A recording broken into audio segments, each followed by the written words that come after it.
नमस्कार, आप देख रहे हैं देश का सवाल। आपके साथ मैं हूं शुभ्रा सुमन। 17 सितंबर 2020 ये वो तारीख थी जब संसद में खेती से जुड़े हुए 3 कानून पास किए गए। सरकार ने विपक्ष के विरोध के बीच वादे किए कि कृषि कानून किसानों के हित में है और इससे नई कृषि क्रांति आने वाली है।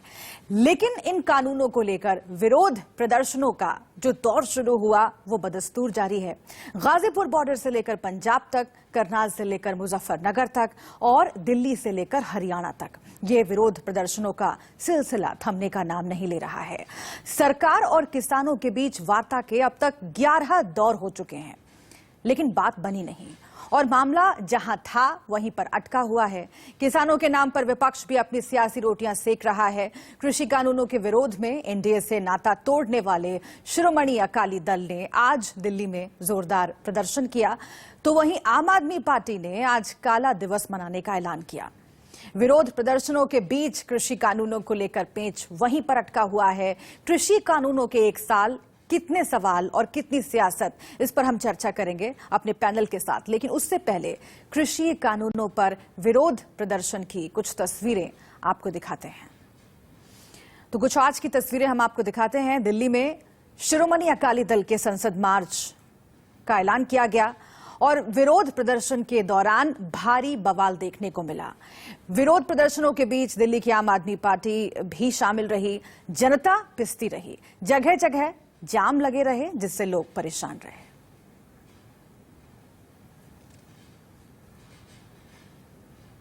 श्रोमणी अकाली दल वादा करता है कि ये जो काले कानून गवर्नमेंट ऑफ इंडिया ने बनाए हैं खेती, पंजाब में हम लागू नहीं होने देंगे किसी हालत में। कि देश के किसानों की सुनने के बजाय उनके ऊपर जोर जबर लाठियां बरसा रही है, उनको मरने में छोड़ रही है, उनसे बात तक नहीं कर रही है। ये सरकार अब लोगों की सरकार रही नहीं। ये जो सरकार कहती है कि अच्छा कानून पास किया, लेकिन किसान उसे काले कानून मानते हैं। और आज उसी दिन के मौके पे जिस दिन कानून पास हुए थे वो शिरोमणि अकाली दल के द्वारा काला दिवस के रूप में मनाया जा रहा है। और लेकिन उनको ये याद दिलाना आवश्यक है कि जब ये कानून पास हो रहे थे तो शिरोमणि अकाली दल सरकार के साथ बैठी थी और उन्होंने कानून पास कराए थे। तो सभी पार्टियां एक दूसरे पर आरोप लगा रही हैं। सभी पार्टियां किसानों के पक्ष में खड़ी दिखाई देना चाहती हैं, लेकिन किसान क्या कह रहा है और आखिर ये कब तक आंदोलन चलेगा? क्या कोई रास्ता सरकार निकाल पाएगी? इसी पर हम चर्चा करेंगे। कुछ खास मेहमान हमारे साथ जुड़े हुए हैं। गुरु प्रकाश जी हमारे साथ जुड़ गए हैं, बीजेपी के प्रवक्ता हैं, आपका बहुत बहुत स्वागत। राधिका खेरा आपसे कुछ देर में हमारे साथ जुड़ेंगी, कांग्रेस पार्टी की प्रवक्ता। इसके साथ ही एडवोकेट अर्शदीप कालेर हमारे साथ हैं, प्रवक्ता शिरोमणि अकाली दल, और गुरदयान सिंह हमारे साथ जुड़े हुए हैं, किसान नेता हैं। आप सभी का बहुत बहुत स्वागत है। लेकिन शुरुआत में गुरु प्रकाश जी आपके साथ ही करना चाहती हूं। 1 साल का वक्त कोई छोटा मोटा वक्त नहीं होता। 12 महीने मिलते हैं और इन 12 महीनों में 11 दौर की बातचीत हो चुकी है। लेकिन किसी सरकार के लिए यह बहुत ही शर्मनाक स्थिति है कि लगातार किसान नाराज हैं, आंदोलन कर रहे हैं, प्रदर्शन कर रहे हैं। आप इसमें सियासत का एंगल जोड़ सकते हैं, लेकिन कहने वाले ये भी कह रहे हैं कि सरकार को एक अच्छा खासा वक्त मिला, मौका मिला कि किसानों के साथ बातचीत करके रास्ता निकाला जाए, लेकिन रास्ता निकाल नहीं सके। इसीलिए अब विपक्ष को मौका मिला है अपनी रोटियां सेकने का भी। तो जिम्मेदार कौन हुआ, सरकार के विपक्ष?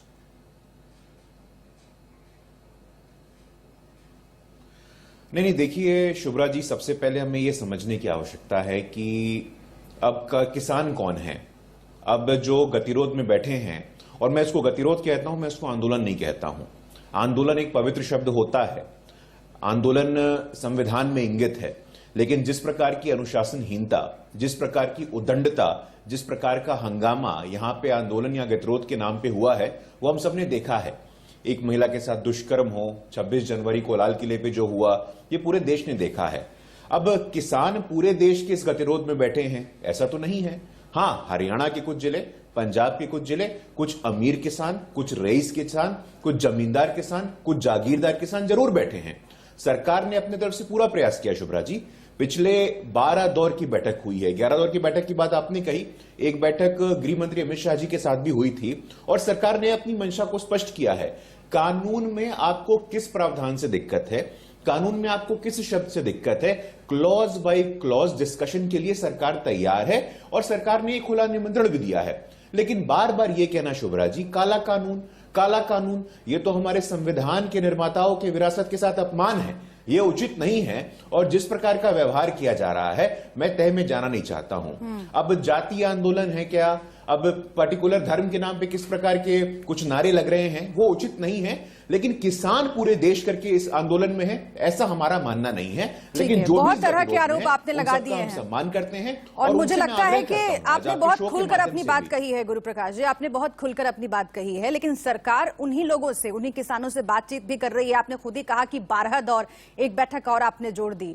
आप उन्हीं लोगों को ये कह रहे हैं कि किसान नहीं है, किसी खास धर्म से प्रेरित हैं, किसी खास जाति का ये आंदोलन चल रहा है, या फिर राजनीति से प्रेरित है। बहुत तरह के आरोप आप गुरुदयान सिंह सुन रहे होंगे, किसान नेता हैं। गुरुदयान सिंह जी, आपके लिए भी मेरे पास कई सवाल हैं, लेकिन जो आरोप लगा रहे हैं गुरु प्रकाश जी कि सभी किसानों का ये आंदोलन नहीं है, खास तबके का आंदोलन है, जमींदार वर्ग का आंदोलन है, जो रईस किसान है उनका आंदोलन है, इस तरीके का आरोप, और जो छोटी जोत के किसान है जिसका जिक्र अभी हाल ही में अलीगढ़ में प्रधानमंत्री नरेंद्र मोदी ने भी किया कि 10 में से 8 किसान छोटी जोत के हैं, उनको कोई दिक्कत नहीं है। तो ये जो आरोप है कि ये आंदोलन है ही नहीं किसानों का, ये कुछ चुने हुए लोगों का आंदोलन है, इसका जवाब दीजिए। देखो जी, ਜਿਹੜਾ ਅੰਦੋਲਨ ਚੱਲ ਰਿਹਾ ਸ਼ਾਂਤਮਈ ਤਰੀਕੇ ਨਾਲ ਅੱਜ 10 ਮਹੀਨੇ ਪੂਰੇ ਹੋਣੇ ਵਾਲੇ ਨੇ, 9.5 ਮਹੀਨੇ ਤੋਂ ਉੱਪਰ ਹੋ ਗਏ। ਉਹਦੇ ਵਿੱਚ ਕਿਸੇ ਸਰਕਾਰਾਂ ਦਾ ਕੀ ਗਿਆ, ਇੰਡੀਆ ਵੀ ਆਪਣੇ ਹੁਣ ਤੱਕ 75 ਸਾਲ ਹੋ ਗਏ, ਸਾਰੀਆਂ ਪੋਲੀਟੀਕਲ ਪਾਰਟੀਆਂ ਨੇ, ਉਹਨਾਂ ਨੇ ਲੋਕਾਂ ਨੂੰ ਕੀ ਦਿੱਤਾ। ਦੂਜੀ ਪਾਸੇ ਆਪਾਂ ਕਹਿ ਸਕਦੇ ਹਾਂ ਹਰ ਇੱਕ ਸੂਬੇ ਸਿਰ ਘਾਟਾ ਜਾਂ ਭਾਰਤ ਸਿਰ ਕਰਜ਼ਾ, ਗੱਲ ਕਿਧਰ ਨੂੰ ਜਾ ਰਹੀ ਜਿਵੇਂ। ठीक है, एक सेकंड में आपको रोकना चाहती हूँ। एक बहुत ही महत्वपूर्ण बात सुनवानी जरूरी है। एससीओ समिट में इस वक्त प्रधानमंत्री नरेंद्र मोदी अपनी बात रख रहे हैं, हम सीधा उनको सुन लेते हैं। ऊपर ध्यान देना होगा। पहला मुद्दा यह है कि अफगानिस्तान में सत्ता परिवर्तन इंक्लूसिव नहीं है और बिना नेगोशिएशन के हुआ है।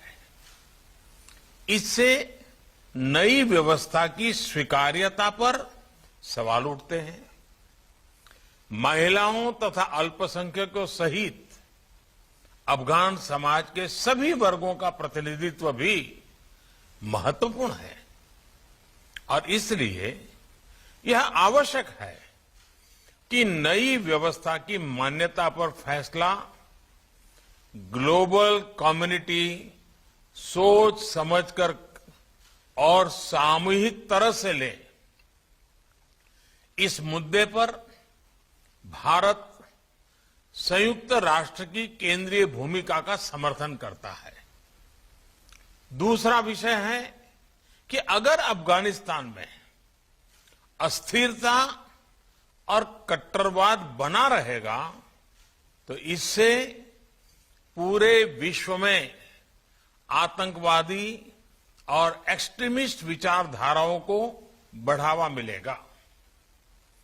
अन्य उग्रवादी समूहों को हिंसा के माध्यम से सत्ता पाने का प्रोत्साहन भी मिल सकता है। हम सभी देश पहले भी आतंकवाद से पीड़ित रहे हैं और इसलिए हमें मिलकर सुनिश्चित करना चाहिए कि अफगानिस्तान की धरती का उपयोग किसी भी देश में आतंकवाद फैलाने के लिए न हो। एससीओ के सदस्य देशों को इस विषय पर सख्त और साझा नॉर्म्स विकसित करने चाहिए। आगे चलकर ये नॉर्म्स वैश्विक एंटी टेरर सहयोग के लिए भी एक टेम्पलेट बन सकते हैं। ये नॉर्म्स आतंकवाद के प्रति जीरो टॉलरेंस के सिद्धांत पर आधारित होने चाहिए।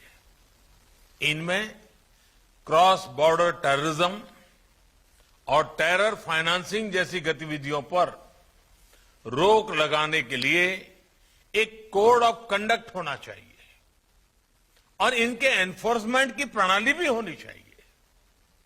एक्सेलेंसी, अफगानिस्तान के घटनाक्रम से जुड़ा तीसरा विषय यह है कि इससे ड्रग्स, अवैध हथियारों और ह्यूमन ट्रैफिकिंग का अनियंत्रित प्रवाह बढ़ सकता है।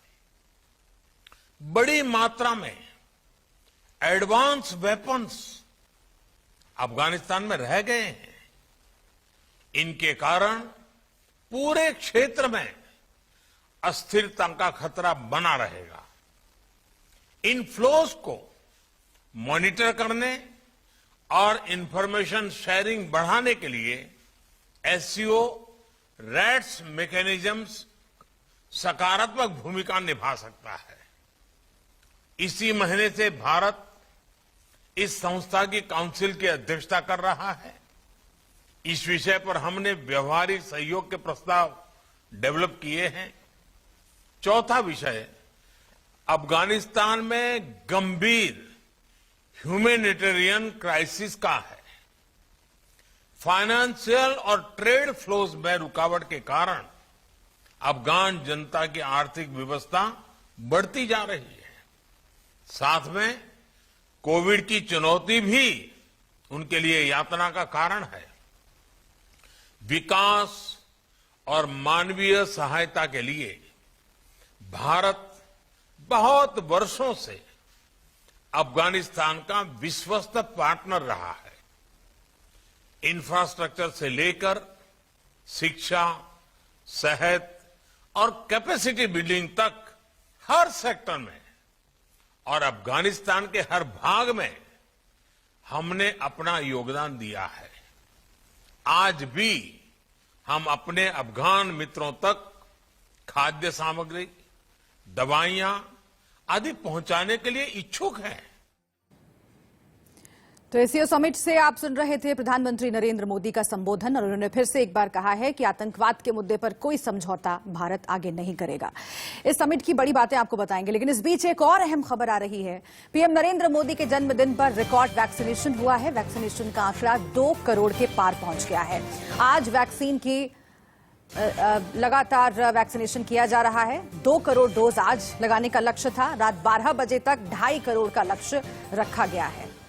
तो इस वक्त की बड़ी खबर आपको बता रहे हैं, रिकॉर्ड वैक्सीनेशन आज हुआ है। आज ये लक्ष्य रखा गया था पीएम नरेंद्र मोदी के जन्मदिन के मौके पर रिकॉर्ड वैक्सीनेशन हो, और इस वक्त आ रही है इसी से जुड़ी हुई ये खबर। लेकिन आज एक और अहम मौका है, क्योंकि कृषि कानूनों के 1 साल पूरे हुए हैं और उसी पर हम चर्चा कर रहे हैं कि आखिर किसानों और सरकार के बीच में अभी तक कोई बात क्यों नहीं बन पाई, इसके पीछे कौन जिम्मेदार है और विपक्ष की सियासत आखिर क्या कह रही है।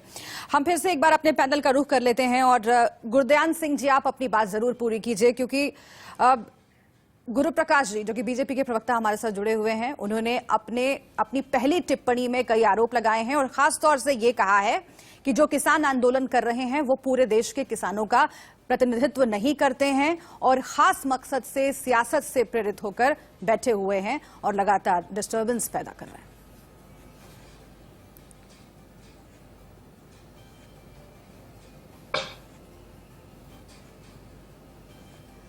गुरदयान सिंह जी, आपको आवाज आ रही है? चलिए, मैं आऊंगी आपके पास। इस बीच राधिका खेरा भी हमारे साथ जुड़ गई हैं कांग्रेस पार्टी की ओर से। लेकिन अर्शदीप काले जी, मैं आपके पास आती हूं, क्योंकि आज आप लोगों ने एक बड़ा प्रदर्शन किया है और इसी मुद्दे पर आप लोग एनडीए से अलग हुए, अब लगातार सरकार पर हमलावर हैं। लेकिन जिस तरीके का बयान हरसिमरत कौर की तरफ से आ रहा है, ये पूछा जा रहा है कि ये सब कुछ क्या सियासी है। 2 सीटों की बात उन्होंने कर दी, पॉलिटिक्स बार बार बीच में लाई जा रही है, चुनाव का जिक्र किया जा रहा है। क्या जानबूझकर किसानों के कंधों पर रखकर बंदूक चलाने की आप लोगों की कोशिश है?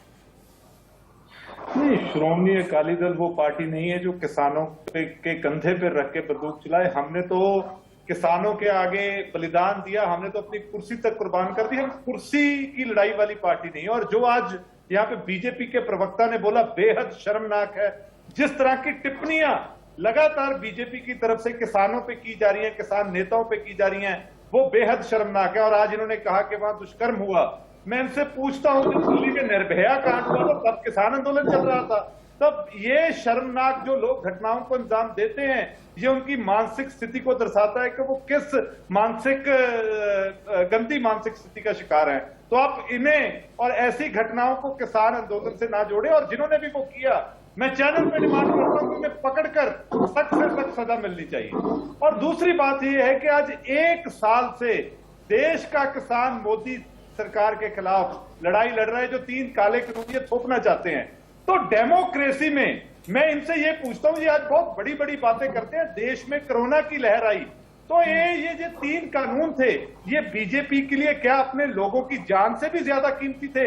अगर ये देश को बंद कर सकते थे तो ये इन कानूनों को भी वापस ले सकते थे, ताकि लोगों को अपने घर भेजा जाए। और ये वही बीजेपी सरकार, मैं बता दूं, जो चैनल्स पे एडमिट कर चुकी है कि इनको हम चेंज करने के लिए तैयार हैं।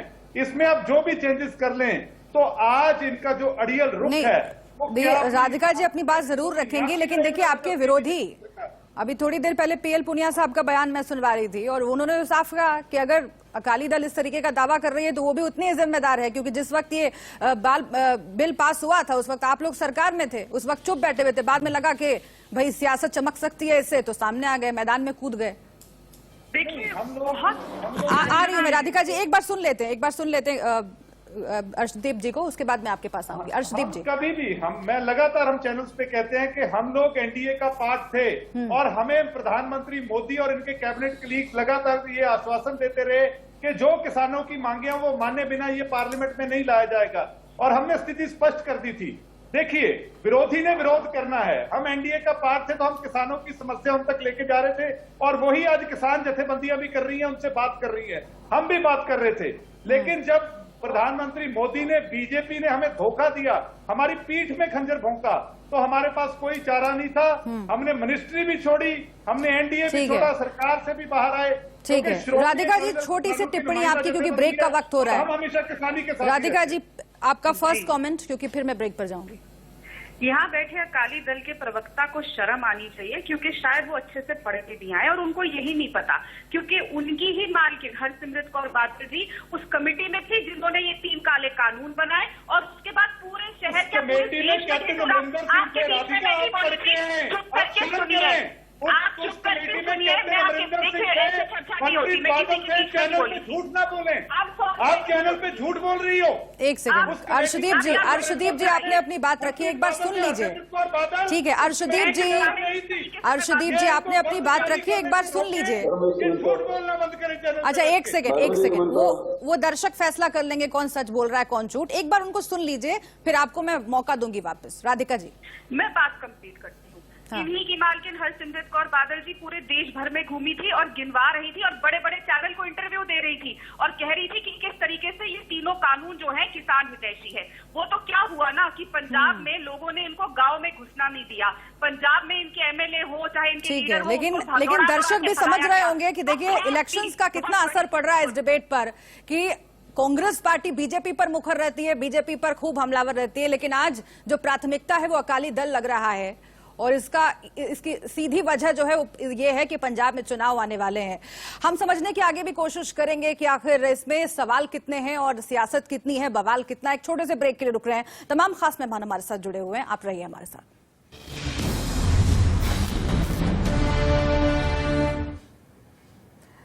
देश का सवाल देख रहे हैं आप, अपनी डिबेट का हम रुख करेंगे, लेकिन उससे पहले वैक्सीनेशन से जुड़ी हुई एक अहम खबर बताते हैं। पीएम नरेंद्र मोदी के जन्मदिन पर रिकॉर्ड वैक्सीनेशन किया गया है। वैक्सीनेशन का आंकड़ा 2 करोड़ के पार पहुंच गया है। कोविन ऐप पर जो जानकारी दी गई है वो हम आपको दिखा रहे हैं। आज वैक्सीन की 2 करोड़ डोज लगाने का लक्ष्य था, लेकिन वैक्सीनेशन का आंकड़ा उसको भी पार कर गया है। रात 12 बजे तक 2.5 करोड़ का लक्ष्य रखा गया है। स्वास्थ्य मंत्री मनसुख मंडाविया ने ट्वीट किया है, 2 करोड़ टीके का ऐतिहासिक आंकड़ा पार, ये जानकारी स्वास्थ्य मंत्री ने दी है। और साथ ही ये भी कहा है कि स्वास्थ्य कर्मियों और देशवासियों की ओर से ये पीएम को जन्मदिन का तोहफा है। तो इस वक्त की अहम खबर, वैक्सीनेशन के मोर्चे पर देश लगातार आगे बढ़ता हुआ। कोविन ऐप पर जो जानकारी फ्लैश की जा रही है वो हम आपको दिखा रहे हैं। वैक्सीनेशन का आंकड़ा 2 करोड़ के पार पहुंच गया है। आज 2 करोड़ डोज लगाने का लक्ष्य रखा गया था और इस वक्त जो आंकड़ा आप टीवी स्क्रीन पर देख रहे हैं, कोविन ऐप में ये जानकारी दी गई है कि 2 करोड़ से भी ज्यादा वैक्सीनेशन आज हो चुका है। ये अपने आप में एक अहम रिकॉर्ड, बड़ा रिकॉर्ड।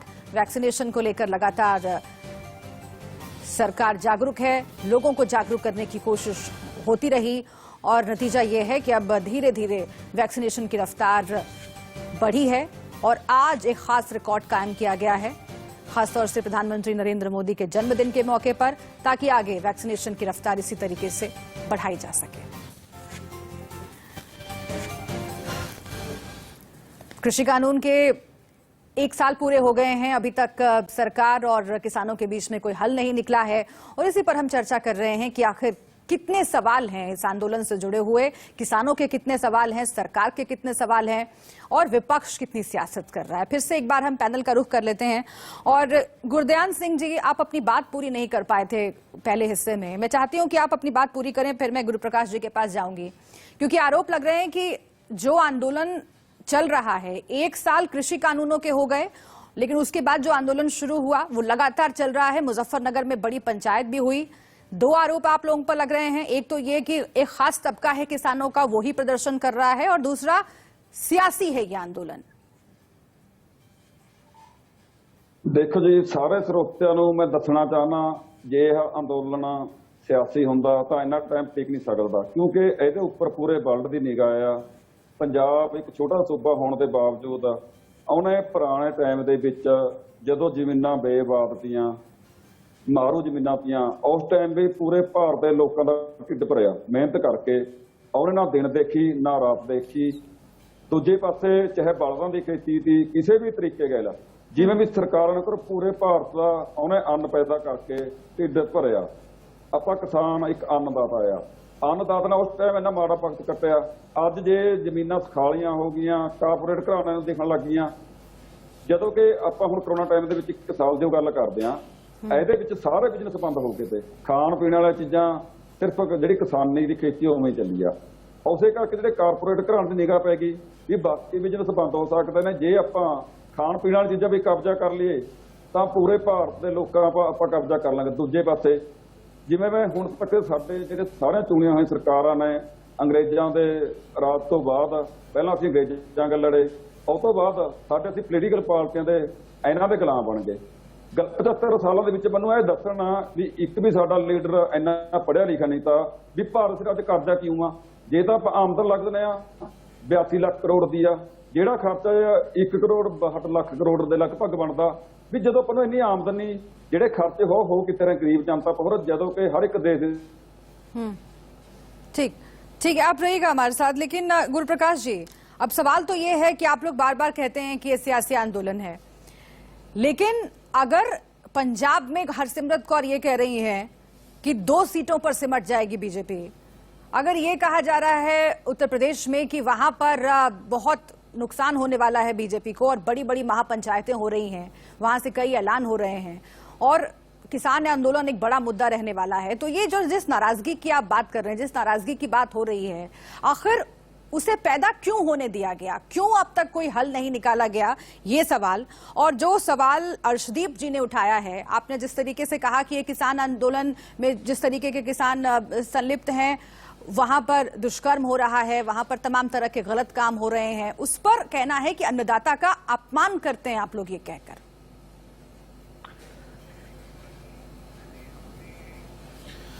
नहीं, देखिए शुभ्रा जी, मैंने अपने मर्जी से कुछ बोला हो ऐसा तो है नहीं। नवभारत टाइम्स की रिपोर्ट है, नवभारत टाइम्स की रिपोर्ट का लिंक मैं आपको भेज दूंगा और मैं आग्रह करूंगा कि जो शिरोमणि अकाली दल के हमारे मित्र बैठे हैं उनको भेज दिया जाएगा। अब लाल किले पे जो हुआ 26 जनवरी उन्होंने ये कहा कि सजा मिले। देखिए, आंदोलन में अनुशासन होना चाहिए। गुरु प्रकाश जी, देखिए अनुशासन तो पूरे देश में होना चाहिए, सिर्फ आंदोलन में ही नहीं, पूरे देश में जहां कहीं भी ऐसी घटनाएं हो रही हैं, दोषियों को कड़ी से कड़ी सजा मिलनी चाहिए। कहा जा रहा है कि यहां पर भी जो घटना है उसमें भी इंसाफ मिले पीड़िता को, लेकिन ये कह देना कि इसकी वजह से पूरा का पूरा जो आंदोलन है वो खराब है या फिर वो किसी तरीके से गलत दिशा में चला गया, आखिर ये कितना वाजिब है, ये सवाल पूछा जा रहा है। शुभ्रा जी थोड़ा वक्त दीजिएगा, मैं बताता हूं आपको। देखिए, ये कोई इकलौता दुर्घटना तो था नहीं, एक व्यक्ति की हत्या की भी खबर आई है। अब लोग बोल देंगे कि वो भी झूठ है, लगातार भारतीय जनता पार्टी के नेताओं पे आक्रमण हो रहा है, आप कह दीजिए वो भी झूठ है। 26 जनवरी को जो तांडव हुआ, जो हिंसा हुई, वो भी झूठ है। तो इतना ही यदि अनुशासित होता आंदोलन तो हमें कोई समस्या थोड़ी ना थी। हम लोगों का कहना एक छोटा सा है। देखिए, देश में पहले भी कृषि आंदोलन हुए हैं।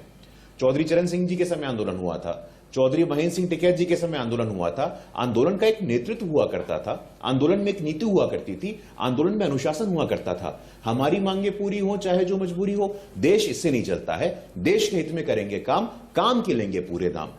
मैं बोलता हूं, मैं खुली चुनौती देता हूं और आग्रह करता हूं कि आपके मन में जो भी प्रश्न है, जो भी शंकाएं हैं, आइए मिल बैठ करके उसको दूर करें। यह सरकार आपने हमने साथ मिलकर के चुनी है। ऐसा नहीं कि भाई किसी और ने सरकार चुनी है। ये अज वर्सेस दम वाला मामला नहीं है। हमारा कमिटमेंट शुभ्रा जी कृषि के प्रति है। ये कृषि का बजट 2013-14 में कितना हुआ करता था? मात्र 23,000 करोड़। आज कितना है? 1.25 लाख करोड़। 5 गुना बढ़ोतरी हुई है कृषि बजट में।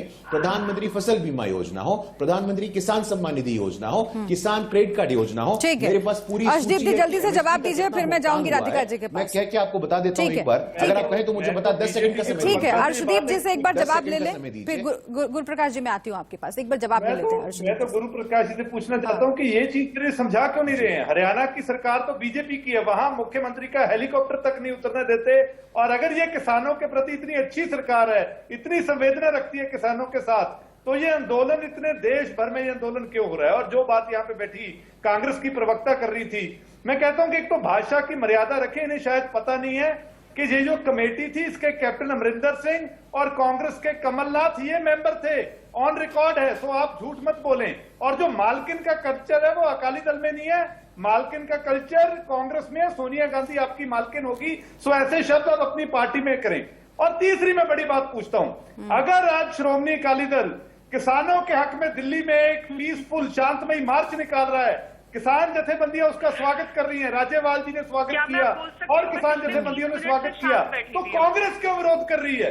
कांग्रेस ये बात बताए कि कांग्रेस खुश नहीं है कि कोई किसानी की आवाज उठा रहा है। तो कांग्रेस का विरोध करने का मुझे मतलब समझ नहीं आया। और राधिका जी, अब जो लोग जो पार्टियां किसानों के साथ खड़ी हैं, उनमें भी बंटवारा हो गया है क्या कि हम फायदा ज्यादा उठा लें, हम फायदा ज्यादा उठा लें, कहीं सामने वाले को ज्यादा फायदा ना मिल जाए? सब कुछ सियासी है। पंजाब और उत्तर प्रदेश में चुनाव है।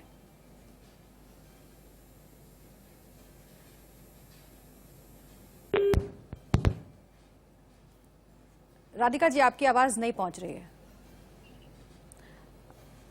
ठीक है, अब गुरुप्रकाश जी आप अपनी बात रखिएगा, उसके बाद मैं राधिका जी को कनेक्ट कर रही हूं।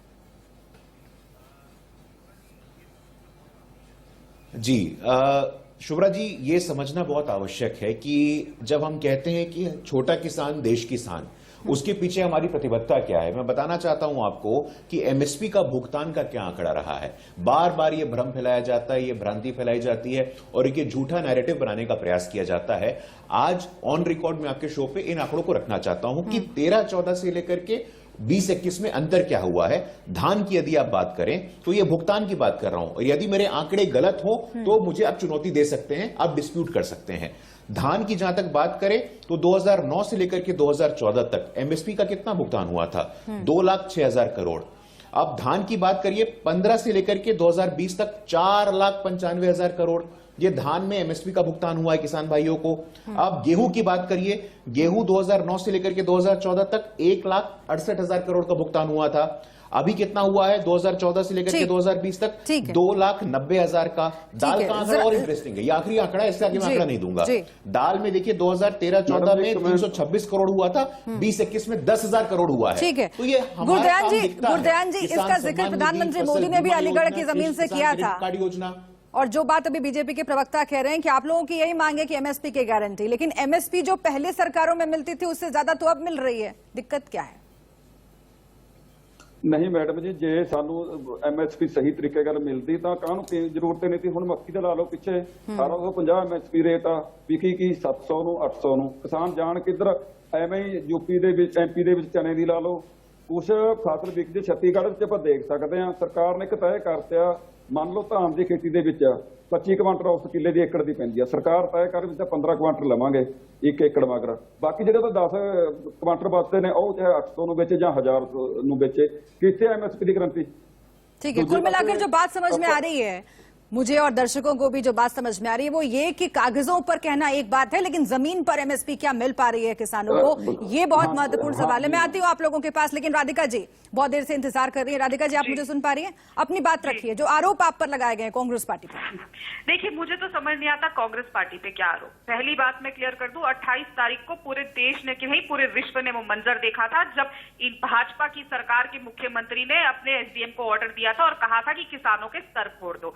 हमारे किसान भाई बहन 10 महीने से, चाहे धूप हो, ठंड हो, बारिश हो, सर्दी हो, कोरोना हो, उनसे जूझते जूझते शांति से ये वो अन्नदाता है जो आपके और हमारे प्लेट में खाना पहुंचाता है। और आज वो देश जिसका नारा होता था जय जवान जय किसान, वहां पे किसान और जवान को आमने सामने लाकर खड़ा कर दिया है। और जवान, वही जवान जो इसी किसान का बेटा है, जो हमारी सुरक्षा करता है जाके बॉर्डर पे, उनको, उनके बच्चों को उनके सामने लाके खड़ा कर दिया है और कहते हैं कि उनपे लाठी बरसाओ। और एसडीएम कहते हैं कि सर फोड़े बिना वापस मत आना। क्या हुआ उस एसडीएम का? सिर्फ तबादला कर दिया गया। क्यों नहीं? जब वो वीडियो, लेकिन दिक्कत ये है राधिका जी, एक सवाल राधिका जी, ठीक है, वो तमाम बातें अपनी जगह है। मैं 40 मिनट से चुप बैठी हुई थी, मुझे बात नहीं, लेकिन नहीं, चूंकि किसान आंदोलन पे बात हो रही है। नहीं साहब, ये किसान आंदोलन ही है। राधिका जी, नहीं, एक सवाल तो सुन लीजिए आप, सवाल तो सुन लीजिए एक। राधिका जी, सवाल छोटा सा सवाल है कि आप अभी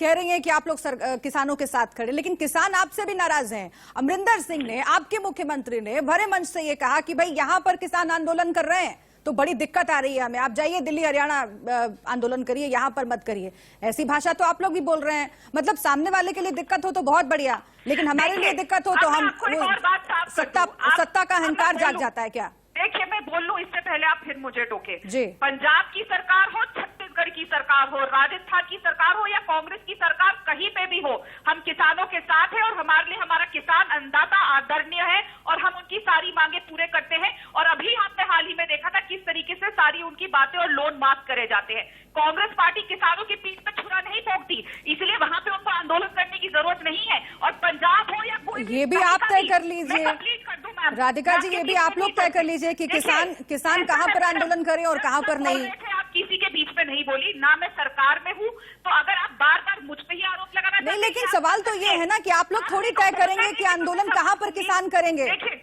अगर आप मुझे बोलने नहीं देंगे राधिका जी, सवाल पूछ रही हूँ कि ये आप लोग थोड़ी तय करेंगे कि किसान कहां पर आंदोलन करेंगे, यहाँ करेंगे, पंजाब में करेंगे कि कहाँ करेंगे? आप तय करेंगे कि मैं क्या बोलूंगी, आप तो ये सब तय करिए। तो मैं तो सवाल पूछ रही हूँ आपसे ना, आप ही की बात पे सवाल पूछ रही हूँ कि क्या ये कांग्रेस पार्टी तय करेगी? नहीं दे रही है, आप किसी को बीच में नहीं टोकी, लेकिन क्या ये कांग्रेस पार्टी, मैं बस इतना पूछ रही हूँ, क्या ये कांग्रेस पार्टी तय करेगी? मैं नहीं बोलूंगी अब, आई एम सॉरी, मैं नहीं बोलूंगी, क्योंकि जब मैं बोलती हूँ आप बीच में टोकती है। अच्छा, सब लंबे भाषण, ठीक है, चलिए पूरा कीजिए। तो कुछ प्रॉब्लम थी ना आपकी आवाज में, कुछ प्रॉब्लम थी, आप तो भड़क रही है। टोक रही है, कोई प्रॉब्लम नहीं है।